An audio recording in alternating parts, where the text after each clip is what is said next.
Sir जब ऊपर भी जाते हैं तो वहाँ का जो वातावरण है, एनवायरनमेंट है, वो अलग है, ग्रेविटी नहीं है। आप जाते हैं उसमें तो वो सीटिंग अरेंजमेंट वैसा ही रहता है जो, वैसे ही रहता है सर। और पूरे 23-24 घंटे उसमें निकालना पड़ता है। हाँ सर, लेकिन एक बार जब आप अंतरिक्ष में पहुंच जाते हैं तो आप सीट खोल के, अपना हार्नेस खोल के, आप उसी कैप्सूल में आप मूव अराउंड, आप जा सकते हैं, इधर उधर चीजें कर सकते हैं। इतनी जगह है उसमें? बहुत तो नहीं है सर, लेकिन थोड़ी बहुत है। मतलब आपका फाइटर जेट का कॉकपिट है उससे तो ज्यादा अच्छा उससे है। तो उससे तो ज्यादा अच्छा है सर।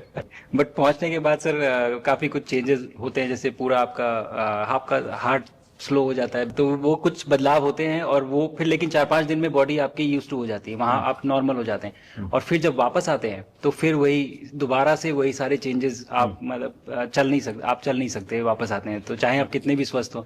मुझे बुरा नहीं लग रहा था, मैं ठीक था, लेकिन फिर भी जब पहला कदम रखा तो मैं मतलब गिर रहा था, तो लोगों ने पकड़ रखा था मुझे। फिर दूसरा तीसरा, हालांकि मालूम है कि चलना है, लेकिन वो ब्रेन जो है वो, उसको टाइम लगता है सर वापस समझने में कि अच्छा अब ये नया एनवायरनमेंट है, नया वातावरण है। यानी सिर्फ बॉडी का ट्रेनिंग नहीं है, माइंड का ट्रेनिंग ज्यादा है। माइंड का ट्रेनिंग है सर, बॉडी में ताकत है, मांसपेशियों में ताकत है, लेकिन वो ब्रेन की रीवायरिंग होनी है, उसको दोबारा से ये समझना है कि ये नया एनवायरनमेंट है। अब इसमें आपको चलने के लिए इतनी ताकत लगेगी या इतना एफर्ट लगेगा, वो वापस से समझते हैं सर।